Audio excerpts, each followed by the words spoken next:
Programa Direito e Cidadania. Oferecimento. Água mineral Cristal Fonte Santa Bárbara. Leve com você.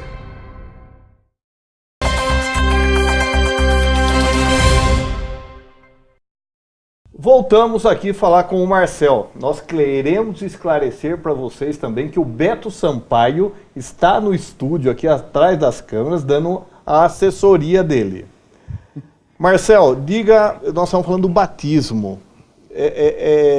Explica melhor para mim qual a diferença, como que é o batismo na sua crença? Então, hoje, na verdade, que nem quando uma criança nasce, na nossa denominação é feito um trabalho de esclarecimento para os pais, aí os pais vão levar essa criança a ser apresentado a Cristo, como as Escrituras nos ensinam.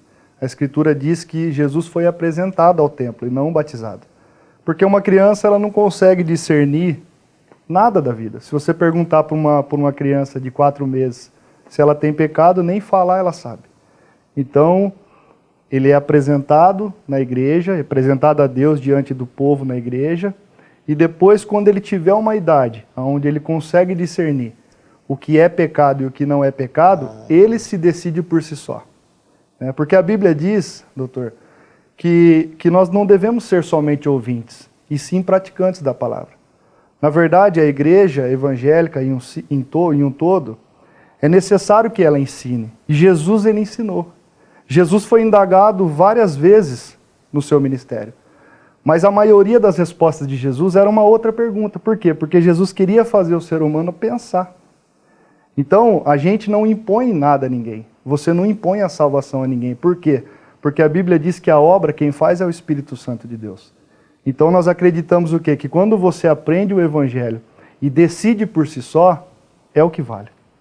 Então, não tem como eu impor, você precisa fazer isso, você precisa fazer aquilo. E qual é a idade que ele resolve se ele vai ser batizado ou não? O estatuto da nossa igreja, ele diz que aos 10 anos, a criança discernindo e os pais acompanhando o crescimento daquela criança e autorizando, ela já pode se batizar. Entendi. Mas a partir dos 12 anos, ela já pode tomar decisão sozinha. Ah, entendi. Com 10 anos, acompanhamento dos pais. Aí o pai vai ensinando ela no caminho, porque quando o pai apresenta, o pai também faz uma confissão, né, dizendo que ele vai cuidar dessa criança no caminho. A Bíblia diz, né, ensina o seu filho no caminho desde pequeno, que depois de grande ele não se desviará do caminho. Então, essa é a importância do pai também cuidar da vida espiritual do filho. E depois o filho, seguindo o exemplo do pai, né, porque o próprio Jesus diz: eu faço as coisas que eu aprendi e vi meu pai fazendo. Então... E hoje nós passamos, aí a sociedade passa muitas vezes por preconceitos religiosos e tudo mais. Essa semana ainda, uma revista de grande circulação, não sei se foi Isto É, a Veja, que ela trouxe uma matéria que no Morro do Rio de Janeiro, os evangélicos tinham determinado a quebra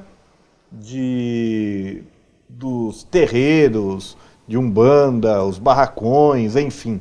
E eu achei muito interessante que um líder religioso evangélico disse: não, espera aí, se é traficante, já não é evangélico.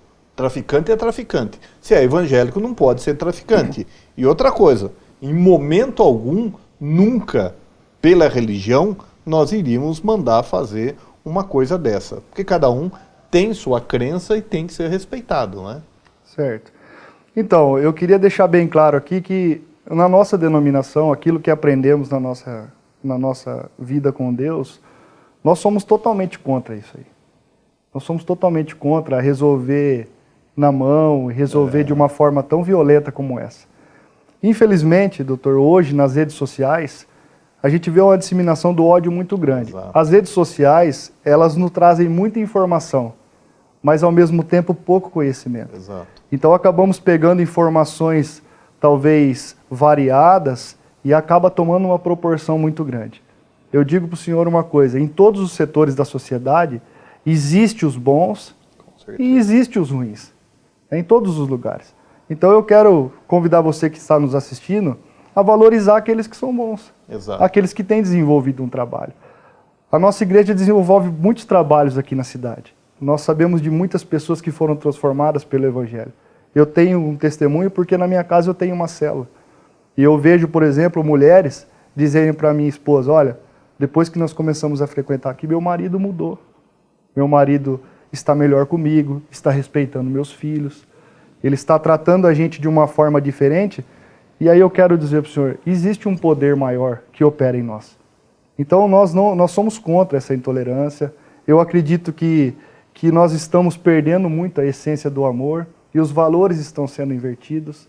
Então, por exemplo, hoje é muito mais fácil você ter 5.000 amigos numa rede social, sim, onde muitas vezes você posta uma foto e é gostoso você ouvir, oh, parabéns, talvez uma curtida, mas nós estamos perdendo a essência do verdadeiro amigo. Sim. Aquele que muitas vezes te corrige, aquele que muitas vezes fala para você aquilo que você precisa ouvir, necessita ouvir, mas a gente está se perdendo nisso aí. Então eu acredito que o amor deve ser resgatado. No livro de Mateus, capítulo 24, versículo 10, muitos dizem que a Bíblia é um livro histórico e atrasado, mas olha o que a Bíblia diz. Esse versículo foi escrito mais ou menos uns 4.000 anos atrás, 2.000 anos atrás, mais ou menos. E ele diz assim, ó, e no final dos tempos, por se multiplicar a iniquidade na terra, o amor de muitos se esfriaria. Homens se tornariam amantes de si mesmos, egoístas, orgulhosos, prepotentes. Então o que nós estamos vendo hoje? Então por quê? Porque a iniquidade ela tem se multiplicado, a gente para de acreditar que as pessoas valem alguma coisa, exato, ou podem ser alguma coisa. Então eu acredito que esse seja um norte da igreja evangélica, né? O evangelho de Jesus significa boas novas, né? Eu acredito que Jesus, ele amou a gente de uma maneira tão maravilhosa e que não dá para explicar. É só vivendo mesmo, doutor. O Marcelo, as pessoas que estão aí nos assistindo, estão nos ouvindo, ela quer conhecer a sua igreja. O que ela deve fazer? Se ela quiser conhecer a nossa igreja está de portas abertas lá, né? Nossa igreja é na Rua Santa Catarina, como eu havia falado no início, Rua Santa Catarina, número 999, no centro de Avaré. As nossas reuniões acontecem aos domingos às 19 horas, às terças-feiras às 8 horas e às sextas-feiras às 8 horas da noite também. Só tirando o culto de Santa Ceia, que nós temos um culto de Santa Ceia que é no primeiro domingo do mês, que acontece um culto às 17 horas só para jovens e adolescentes e às 19 horas no horário normal para o resto da família. E é só chegar lá, está tendo a reunião, chega, entra e assiste. Você vai chegar lá, primeiro que você vai chegar, você vai ser recebido com muito amor e com muito carinho. E depois, se você quiser permanecer na nossa igreja, nós mostraremos o caminho. E se você, em qualquer bairro da nossa cidade, nós temos uma célula operando, você pode ser inserido numa célula. E é na célula que você conhece a essência da igreja, as doutrinas, aquilo que acreditamos, aquilo que seguimos. A célula ela é formada por várias famílias? Tem células de jovens, tem célula de adolescentes, entendi. Tem célula de criança pequena, de juniores, que a gente chama lá. Tem célula de casais, tem células empresariais. Então, nós trabalhamos assim para atingir todos os níveis das pessoas. Né? Ótimo. Se tem mais alguma consideração, alguma coisa que você quer falar, quer passar, fique à vontade. Bom, eu quero agradecer a oportunidade. Né? Não é sempre que temos a oportunidade de falar do nome de Jesus. Sim. Então eu quero encerrar, né, reforçando o convite, você que quer, que você que deseja, talvez você está na sua casa aí passando por um momento de dificuldade, não sabe que saída tomar, que rumo tomar. Eu quero dizer para você que Jesus te ama, Jesus tem um plano e um propósito na sua vida. E para você também, doutor, Jesus tem um plano, tem um propósito maravilhoso na sua vida. O senhor continue sendo essa bênção aqui para Avaré, trazendo esclarecimento à população, fazendo esse trabalho de cidadania. E lembrando também que a nossa igreja também tem um trabalho muito forte em cidadania. Nós temos vários deputados eleitos pela nossa igreja. Falar um pouquinho da Igreja Quadrangular do Brasil, a nossa igreja, ela tem mais ou menos aproximadamente, está indo para 3.200.000 pessoas no Brasil. Nós somos 17.000 templos espalhados pelo Brasil, 42.000 pastores convencionais, e no estado de São Paulo somos em 2 deputados estaduais e 1 deputado federal, que tem feito um trabalho muito maravilhoso também para o estado de São Paulo e nos demais estados onde a nossa igreja trabalha. Muito bem, muito obrigado. Queria dizer a você que nós estamos aí de portas abertas. Quando tiver algum evento da sua igreja ou alguma palavra da sua igreja, nós estamos aqui à inteira disposição. Muito obrigado, doutor. Pessoal, nós encerramos então o bate-papo de hoje com o Marcel, que ele nos falou como funciona a igreja evangélica. Sempre traremos uma crença aqui para falar para você como que funciona. De repente você está aí, não tem nenhuma crença religiosa ou acreditar em algo.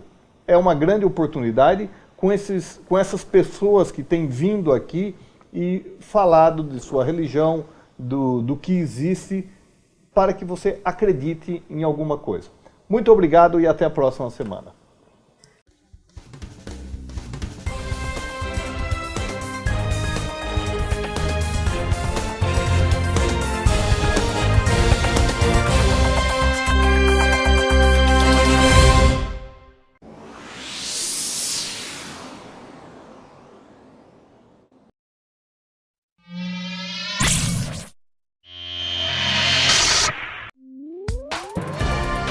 Programa Direito e Cidadania. Oferecimento: Água Mineral Cristal Fonte Santa Bárbara. Leve com você.